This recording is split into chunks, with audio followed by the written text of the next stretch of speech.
The night was heavy with rain. Dark clouds covered the moon, and the forest seemed endless. Every tree stood like a shadow, and every sound felt louder in the silence of the night. A man named Daniel walked slowly along the muddy path, his old backpack resting on his shoulders. Beside him trotted his loyal dog, Max, a big brown shepherd with sharp ears and eyes that missed nothing. Daniel had been traveling for hours. He was tired, but Max pulled him forward, sniffing the ground, alert. The forest was not safe at night. Strange rumors spread in nearby villages, about missing animals, about lights that appeared and disappeared, and about whispers that came from nowhere. Daniel didn't believe most of these stories, but that night he was not sure. As the wind howled, Max suddenly stopped.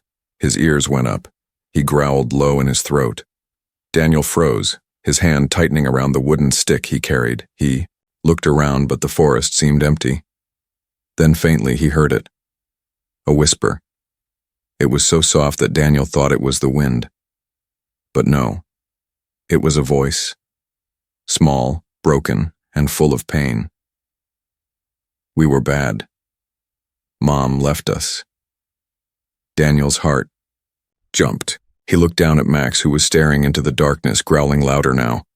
The whisper came again, closer this time. We were bad. Mom left us. It was not the voice of a grown person. It was the voice of a child. No. 2 children. Their voices overlapped like twins speaking together in fear. Daniel's skin prickled. He raised his lantern higher, the yellow light cutting through the shadows. And then he saw them. 2 small figures stood near the edge of the trees.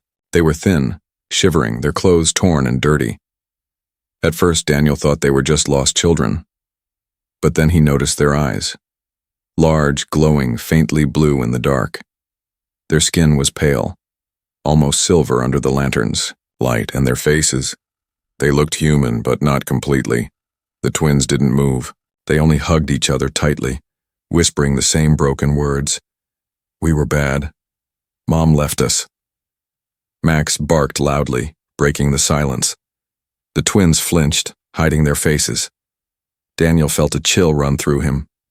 He had never seen anything like them before. His first thought was to step back, to leave, to pretend he saw nothing. But something in their voices, so full of sadness, held him in place. Who are you? Daniel asked, his voice low but steady. The twins didn't answer. One of them peeked up at him, eyes shining like tiny stars, then quickly looked down again. We are bad, the child whispered again. Mom left us. We are alone. Daniel swallowed hard. His mind raced. Were these the creatures from the village rumors? Were they dangerous? But when he looked at them, he saw not monsters, not threats, only 2 broken children who believed they were unwanted. Max stepped forward, his tail low but not aggressive. He sniffed the air, then barked once. The twins trembled, pressing closer to each other. Daniel took a careful step forward. I won't hurt you, he said softly. Why are you here in the forest? The children did not speak. Their small shoulders shook as if they were crying without tears. The words kept slipping from their lips like a broken song. We were bad. Mom left us.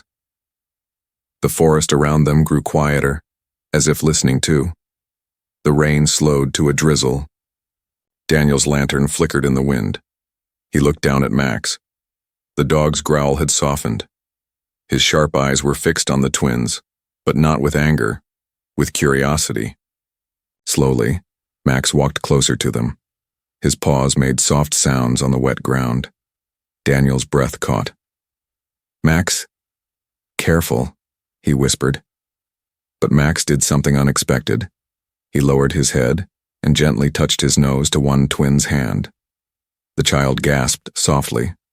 For a moment, the whisper stopped. Then Max licked the small silver hand. The twins froze, their glowing eyes wide. One looked at Daniel with surprise.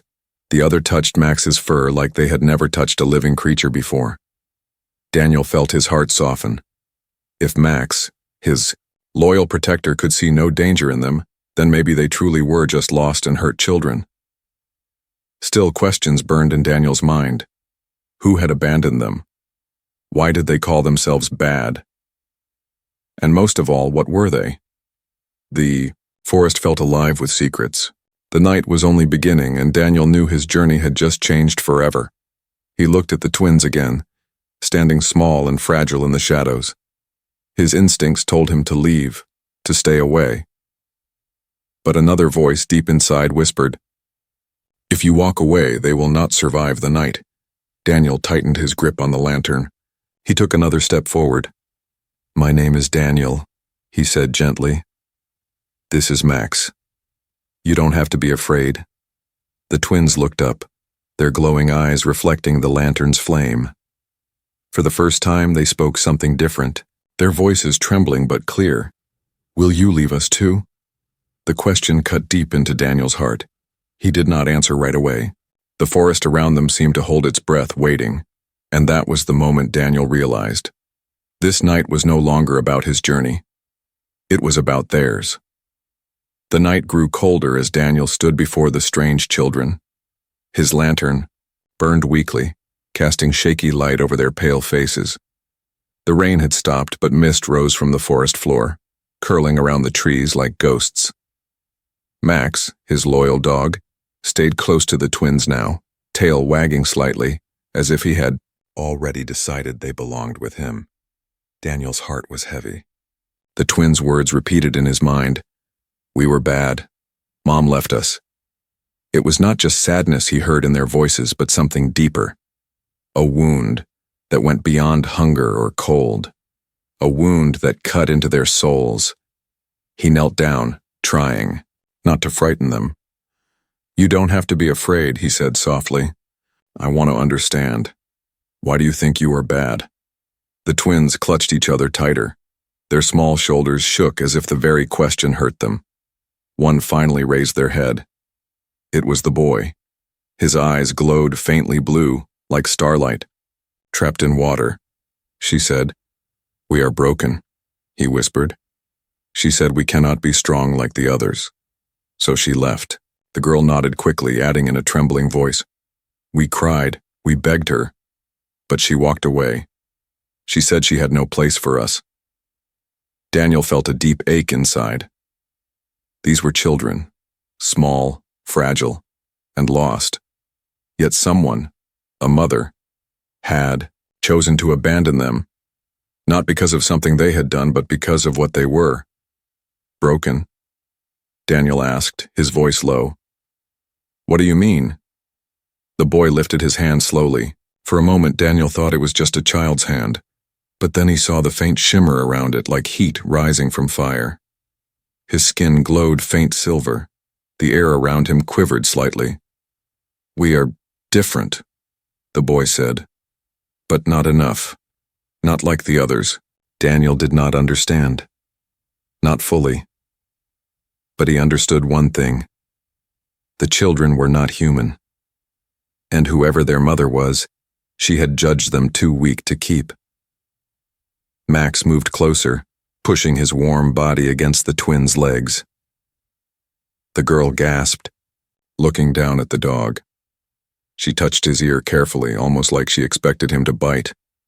But when Max only wagged his tail, she let out a sound halfway between a laugh and a sob. Daniel watched quietly. The dog had done more to comfort them than his words could. He realized something important in that moment. These children had not known kindness. Not once in their lives. "Listen to me," Daniel said, his voice firm but gentle. "You are not broken. You are not bad. Do you hear me?" The boy looked doubtful. The girl buried her face in her brother's shoulder. Their silence spoke louder than words. They didn't believe him. Daniel sighed and sat back on the cold ground. "When I was a boy," he said slowly, "my father used to tell me I was too weak, too small. He said I would never survive on my own. And sometime, I believed him. But then I learned something." The twins looked at him, their glowing eyes curious. Daniel leaned closer, lowering his voice. "I learned that people who call others weak are the ones who are afraid of what they do not understand." The boy blinked. The girl whispered softly, "Afraid of us?" Daniel nodded. "Yes, afraid of you. Not because you are bad, but because you are special." For a long moment silence hung in the mist. The twins did not move, but something in their faces changed. Confusion, a spark of hope, a question they had never dared to ask themselves. Max barked once, breaking the moment. His ears shot up. Daniel followed his gaze and felt his stomach tighten. Through the trees a light moved, then another. Torches, lanterns, voices carried on the wind. "Find them," a man's voice shouted. "Don't let them escape." The twins froze in terror. They clung to each other, their bodies shaking violently. The boy whispered, they are coming for us." Daniel's pulse quickened. Hunters. He didn't know who they were, but he didn't need to. He could see the fear in the twins' eyes. Whoever those men were, they were not friends. "We should run," Daniel said quickly. He reached for the twins' hands, but they pulled back. "No," the girl cried. "If you stay with us, they will hurt you too. Please, leave us. We are not worth it." Daniel's jaw tightened. He stared at them, two small figures trembling and ready to sacrifice themselves just so he could be safe. "Not worth it?" he said harshly. "Listen to me. You are worth more than you know. And I am not leaving you." The voices grew louder. Branches cracked in the distance. The hunters were close now. Max barked again, louder this time, his body tense. Daniel stood quickly. His heart pounded. He didn't know why he was risking everything for these strange children. But deep down, he knew the truth. Because someone had to. "Stay close to me," Daniel said firmly. "And whatever happens, don't let go of my hand." The boy and girl looked at each other. Fear battled with trust in their glowing eyes. Finally, slowly, the boy reached out. His small silver hand touched Daniel's rough human one. The girl followed, holding tightly with shaking fingers. Daniel squeezed their hands, lantern in one hand, stick in the other. Max stood at the front, growling low, ready to defend. The mist thickened. The forest grew darker. The hunters' lights flickered between the trees, and together, man, dog, and broken, twins, they prepared to face whatever was coming. The forest was alive with whispers of danger. The sound of hunters' voices carried through the mist, their footsteps pressing on wet leaves, moving closer. Daniel held the twins' hands tightly, refusing to let them go. Max stayed ahead, ears sharp, ready to guide them away from the threat. The twins trembled with every step. Their small fingers clutched Daniel's rough hands as if he were the only thing keeping them from breaking apart. Their glowing blue eyes darted through the shadows, expecting danger from every tree. "Quiet," Daniel whispered. "Stay close." They moved carefully, weaving through the dark forest. Yet the children's whispers never stopped. "We are bad. We should not live. She left us." Daniel's chest tightened every time he heard it.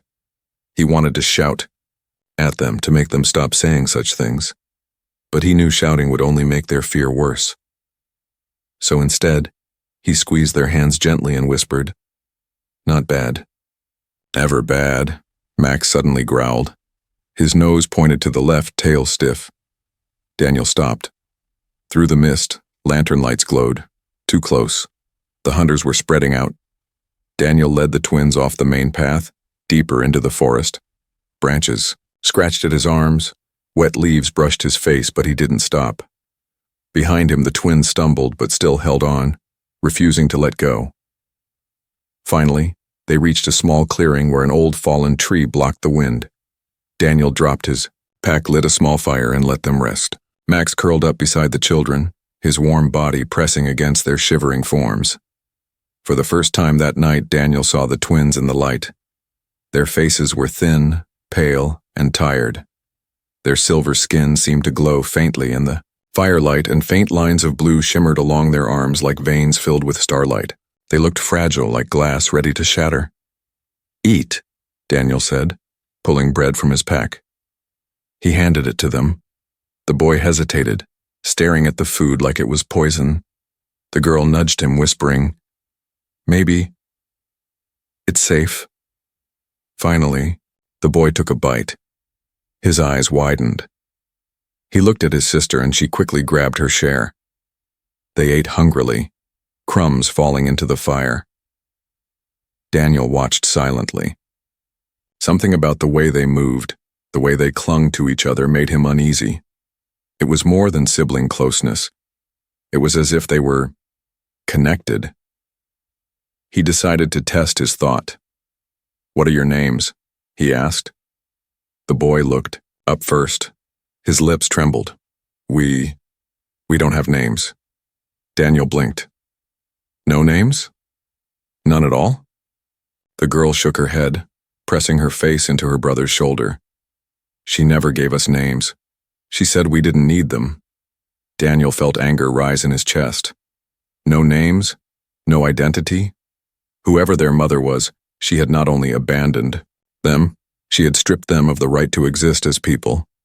"You deserve names," Daniel said firmly. "Every living being deserves a name." The twins looked at him with wide, confused eyes, as if no one had ever told them that before. Silence fell over the clearing. The fire crackled, Max shifted closer, and Daniel thought they might finally sleep. But then something strange happened. The boy suddenly gasped and clutched his chest. The girl cried out at the same moment, grabbing her own chest as if struck by the same pain. Their bodies shook, eyes glowing brighter. "What's happening?" Daniel shouted, reaching for them. The twins held each other tightly, whispering fast and broken. It's too much, we can feel it, stop." Daniel froze. He realized something shocking. The twins weren't just siblings, they were linked. When one felt pain, the other felt it too. Their emotions, their fear, their hurt, it flowed between them like a single heartbeat. Finally, the trembling eased.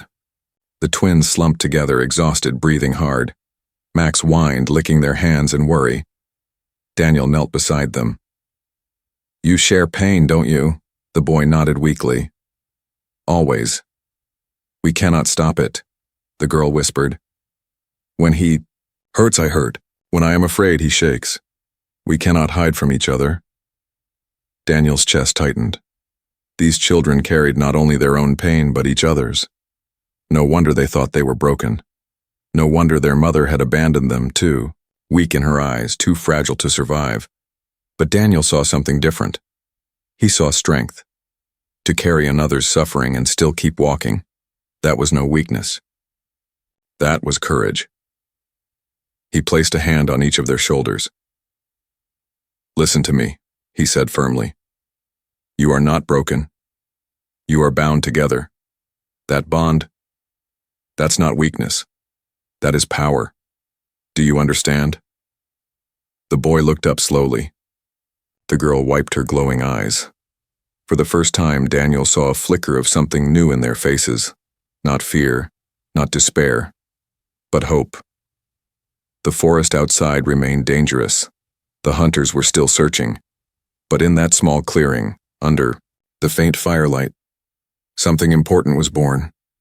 A strange bond not only between the twins but also between them, Daniel and Max. The dog stretched out between the children, resting his head on their laps. The girl giggled softly, a sound so small, it almost broke Daniel's heart. The boy stroked Max's fur, eyes soft for the first time. Daniel leaned back, against the fallen tree, keeping watch on the shadows. He knew the night was far from over. Danger was still close. But as he listened to the quiet breaths of the twins, he felt something shift inside him. He had not chosen this path. But now, somehow it felt like the path had chosen him. The fire in the clearing burned low. Smoke drifted into the misty night, carrying the faint smell of bread and damp wood.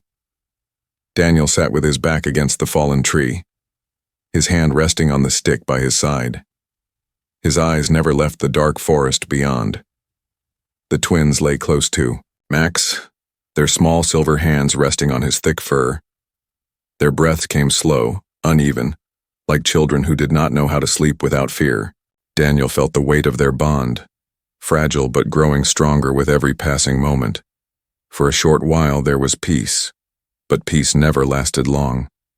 Max's ears twitched, his head shot up, he growled low, his body tense. Daniel immediately gripped his stick and kicked dirt over the fire, killing the light. The clearing sank into darkness. Then he heard it. Footsteps. Many. Crunching leaves, snapping twigs. Voices low but sharp, carrying through the mist. Spread out. They're near. The trail is fresh. Daniel's heart raced. He glanced at the twins. Their glowing eyes widened with terror. The boy clutched his sister's hand so hard their knuckles turned white. She whispered in panic, "They've found us, we can't hide. They always find us." Daniel crouched low, signaling for silence. Max pressed close, fur bristling, ready to attack if needed. The hunters' lights flickered through the trees. Lanterns swayed, beams of harsh white cutting through the fog. Daniel counted at least 6 men, maybe more. Each carried strange weapons that hummed faintly, glowing at the tips. These were not simple villagers. These were trained men, hunters, and their prey was standing beside him. One of the men stopped, crouched, and touched the wet ground. "We're here," he said, pointing at footprints. "Small ones, 2 sets and a man's. They can't be far." The twins whimpered softly. Daniel tightened his grip on their hands. His mind raced. Fight? Run? Both seemed impossible. Suddenly, one hunter's lantern swept toward the clearing. The light grazed over the fallen tree, over Daniel, over the twins. "Here!" the hunter shouted. The forest exploded with movement. Daniel didn't think, he acted. He grabbed the twins and pushed them behind the fallen tree. "Stay down!" he barked. Max leapt forward, barking furiously, teeth bared, trying to drive the hunters back. Bolts of light shot from the hunters' weapons, searing through the air. One struck the ground near Daniel, burning the earth. He swung his stick, knocking a lantern out of a hunter's hand. Darkness swallowed them again. "Run!" Daniel shouted. He pulled the twins to their feet and bolted into the trees. Max darted at his side, barking to confuse the pursuers. Branches whipped Daniel's face. Roots snagged his boots. Behind him the hunters shouted, their lights chasing through the mist. The twins stumbled, but Daniel dragged them forward, refusing to let go. The boy cried out, "Stop, we'll slow you down, leave us." Daniel turned sharply, his voice fierce. "Never, you hear me? Never." The girl sobbed, but she ran, clutching her brother's hand. For a moment it seemed they might escape. But then out of the shadows a hunter appeared. His weapon glowed, aimed directly at Daniel. Daniel froze. The man sneered. "Hand them over. They don't belong to you." The twins screamed, clinging to Daniel's arms. Max growled, teeth flashing. In the dim light, Daniel stood tall, stick in hand, his voice steady despite the fear in his chest. "They don't belong to you either." The hunter laughed coldly. "They're broken experiments. Failed. Their mother didn't want them." "Why should you?" The twins whimpered, the old wound reopening. "See? He knows. We are bad." Daniel's anger burned hot. He stepped in front of them, blocking the hunter's view. "You are not bad. Don't listen to him." The hunter raised his weapon. Daniel braced for the strike, but before it came, something strange happened. The twins screamed together, their voices sharp and filled with terror. Suddenly the air rippled around them. The mist thickened, swirling like a storm. Trees groaned as if pushed by invisible hands. The hunter staggered backward, his weapon shaking. What is this?" he shouted. The twins clutched each other tightly, their glowing eyes blazing brighter than ever. The ground itself seemed to shift, confusing the hunters, bending the shadows. Daniel realized the truth. This was their power. Fragile, untrained, but real. They could bend the world when their emotions were strong enough. "Daniel," the boy cried, "we can't stop it." "Yes, you can," Daniel shouted. "You're not weak. You're strong. Use it." The girl squeezed her brother's hand, tears glowing on her cheeks. Together, they screamed again. The mist exploded outward, slamming into the hunters like a wave. Lanterns shattered. Weapons flew from their hands. Men tumbled to the ground, shouting in panic. Silence fell. Only the forest remained, heavy with fog. The hunters lay scattered, coughing and stunned. None dared move closer. Daniel stared at the twins, who collapsed against each other, drained but alive. Max licked their faces, whining with worry. The boy whispered weakly, "We didn't mean to." Daniel knelt, holding them close. "You didn't hurt me. You saved us. Don't ever call yourselves bad again." The twins looked at him with tired, glowing eyes. For the first time, a flicker of pride appeared on their faces. But Daniel knew the danger wasn't over. The hunters would return, stronger, smarter, and when they did, the fight would only grow harder. The forest was no longer quiet. It throbbed with echoes of fear. Broken lanterns lay scattered on the ground, their glass shards glowing faintly in the mist. The hunters groaned and cursed from where the twins' power had thrown them down. Daniel knew they had only bought a little time. The hunters would recover, and when they did, they would not stop. "On your feet," Daniel urged. He lifted the exhausted twins, one in each arm, though his muscles ached from the weight. "We move now. If they catch us again, we won't get another chance." Max barked once, sharp and urgent, then darted forward into the dark, guiding the path. The twins clung to Daniel, their bodies trembling, their glowing eyes dim with exhaustion. We can't run anymore," the boy whispered weakly. "Yes, you can," Daniel said through gritted teeth. "Not because you're strong enough alone, but because you're not alone anymore." His words seemed to spark something in them. They nodded, clinging tighter, letting his strength carry them forward. The forest grew thicker.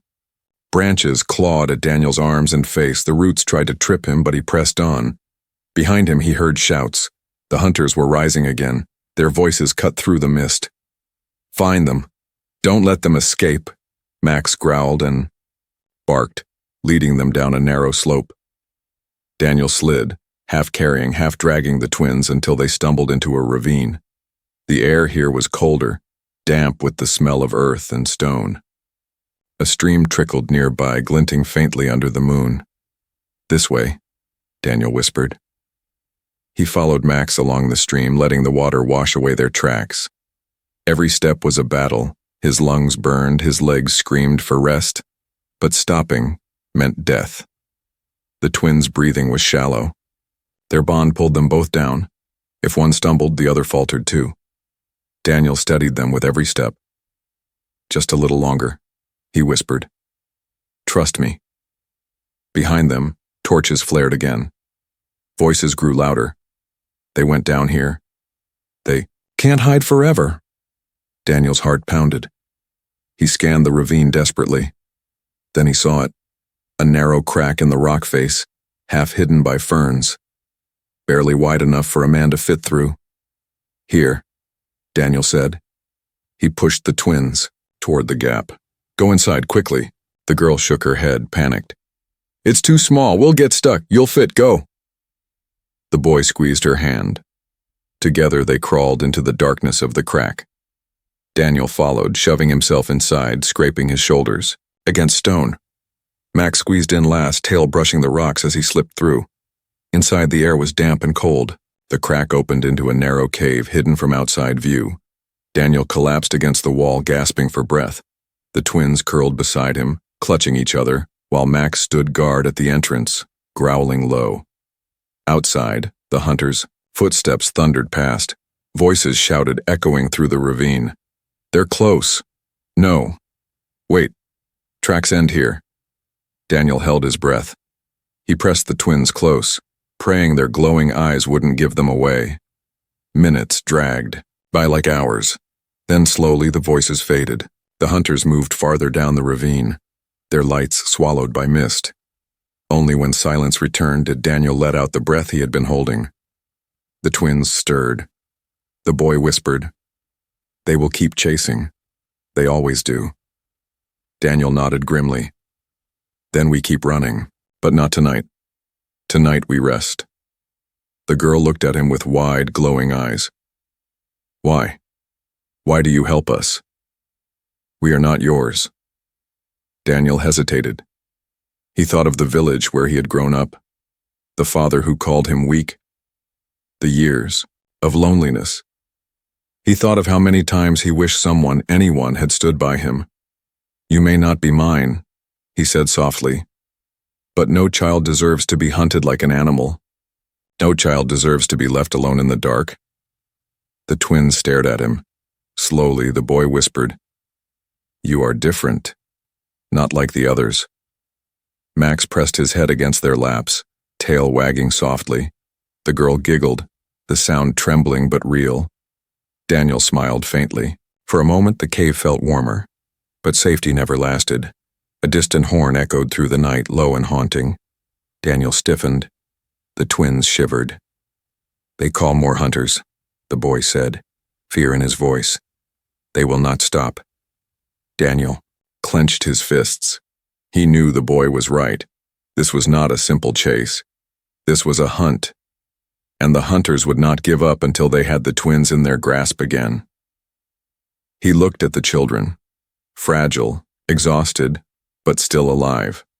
He looked at Max, whose eyes burned with loyalty, and he made a promise in the silence of his heart. They want you, he whispered. Then they'll have to go through me first. The twins stared at him, their glowing eyes wide. For the first time they saw not just a man, but a shield, a protector. And deep inside the dark cave, while the hunters searched the forest above, Daniel, Max, and the twins prepared for the long escape ahead. The cave was silent, except for the slow drip of water from its ceiling. The sound echoed softly, marking the passing of time. Daniel sat against the stone wall, his arms crossed, eyes fixed on the entrance. Max lay at his side, ears twitching with every faint sound outside. The twins sat close together, their small silver hands intertwined. Their glowing eyes had dimmed with exhaustion, but not with fear. Fear still lived in them, deep, raw, and unhealed. Daniel finally broke the silence. They called you broken, experiments, failures. What did they mean? The twins flinched. They looked at each other as if deciding whether to speak. Then the girl whispered, her voice fragile like glass. You will hate us if we tell you.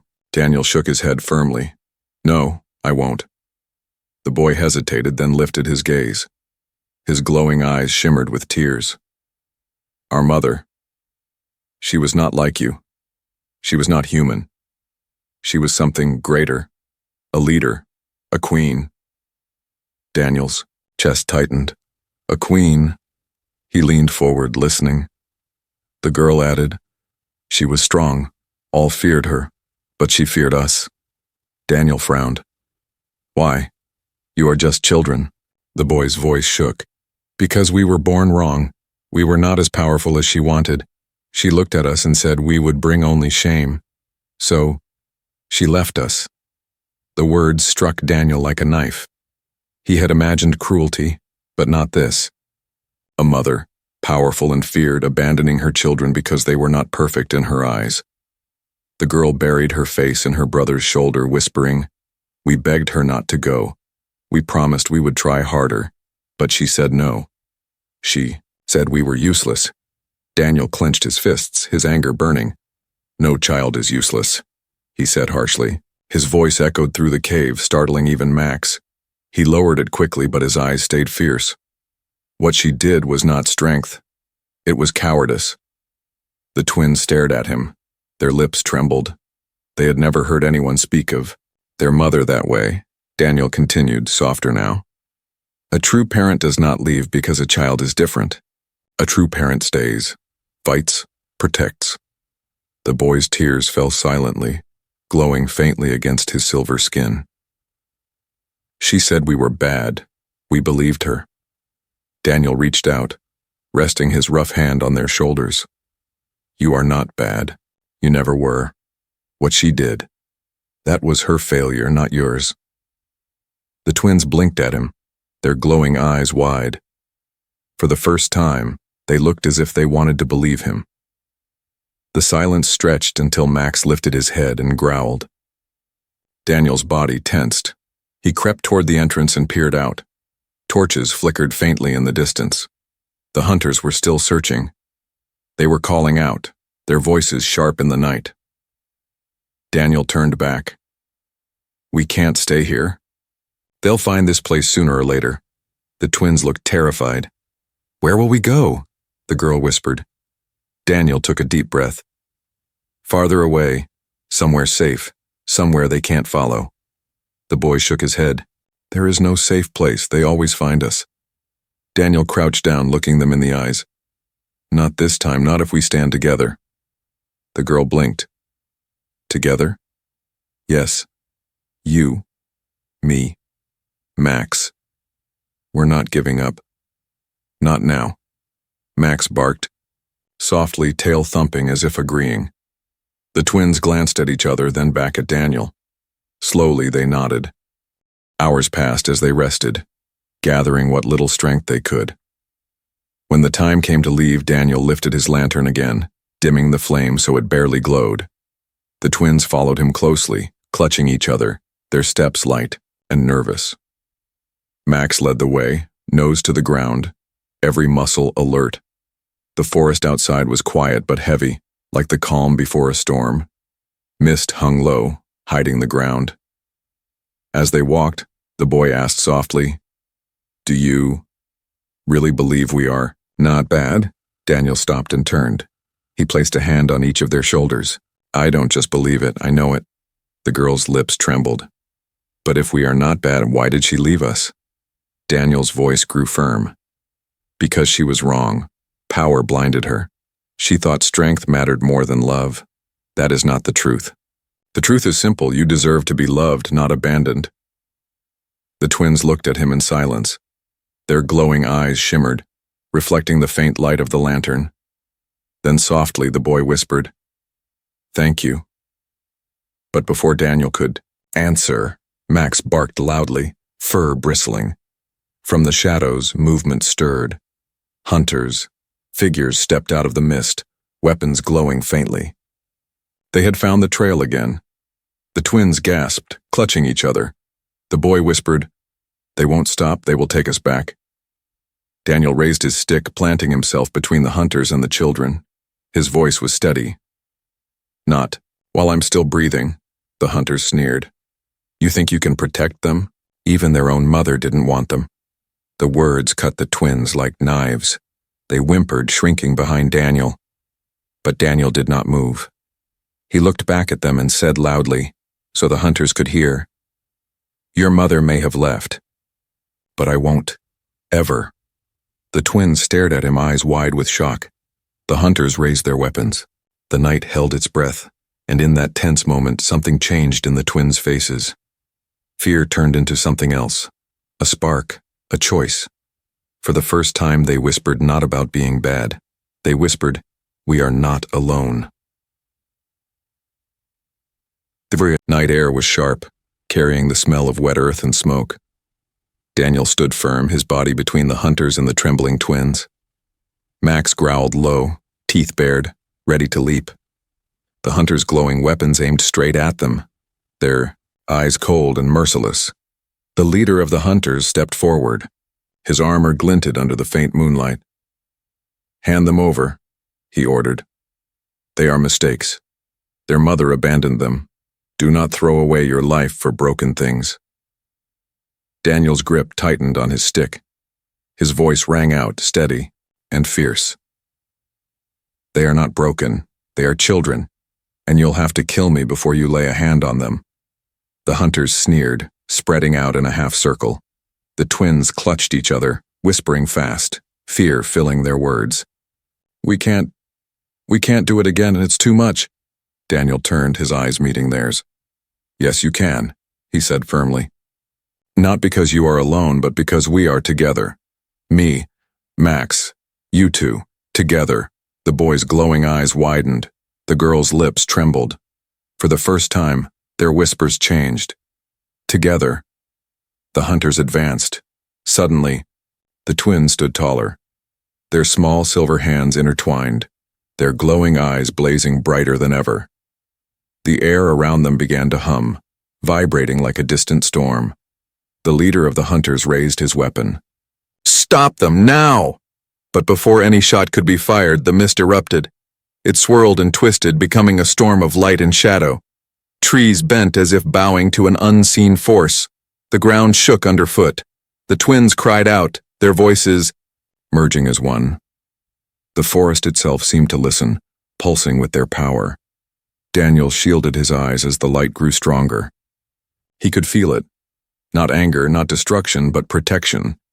The twins weren't trying to kill, they were trying to defend. Bolts of force slammed into the hunters, throwing them back like rag dolls. Their weapons flew from their hands, disappearing into the fog. Cries of fear and panic echoed as they stumbled, retreating. The leader staggered to his knees, face twisted in disbelief. "Impossible. You were too weak." The twins' voices rang out together, clear and strong. "We are not weak." With one final surge, the mist exploded outward. Hunters were flung into the darkness, their torches extinguished. Silence returned to the forest. The twins collapsed, falling to their knees, their bodies trembling. Daniel rushed forward, catching them before they hit the ground. Max circled them, barking, as if guarding against any threat that might still linger. Daniel held them close, his voice gentle. "You did it. You protected yourselves." The boy shook his head weakly. We almost lost control," the girl whispered, tears glowing on her cheeks. "But you stayed. You didn't leave us. You didn't leave." Daniel hugged them, tighter. "Never. Do you hear me? Never." The twins clung to him, their bond with each other now stretching to him, pulling him into their fragile circle of trust. Hours later, the forest grew quiet again. The hunters had vanished, their trail lost in the mist. Daniel led the twins and Max to a small ridge overlooking the valley. The sky had cleared, and above them, countless stars shone bright. The twins stared up, their glowing eyes reflecting the heavens. The boy whispered, "She used to tell us, the stars belong only to the strong." The girl leaned closer to her brother. But maybe she was wrong. Daniel looked up at the stars, then at the two small figures beside him. The stars don't belong to the strong. They belong to everyone who dares to hope. The twins turned their heads slowly toward him. Their lips trembled, but not from fear this time, from something new, something fragile. "Hope?" the girl asked softly. Daniel smiled. "Yes, hope." Max barked once, tail wagging, as if to agree. The boy looked at his sister. For the first time, he didn't whisper about being bad. He whispered, "We have hope now." The girl smiled faintly, her glowing eyes wet with tears. She looked at Daniel and whispered, "And we are not alone." Daniel placed a hand on each of their shoulders. He had no great words, no promises of an easy life. But he had something better. A choice. "You can walk with me," he said. "You and Max and I will face whatever comes next, together." The twins hesitated, then both nodded quickly. Their small silver hands reached for his. Daniel took them, feeling their trembling fingers tighten around his own. They stood there on the ridge, 3 figures and a loyal dog staring up at the endless stars. Far away, the hunters might regroup. The queen might return for what she had thrown away. More dangers would surely come. But in that moment, none of it mattered. Because 2 children, who had once whispered we were bad, Mom left us, now whispered something new, something brighter. We are not bad. We are not alone. We have hope. And for the first time in their fragile lives, they believed it.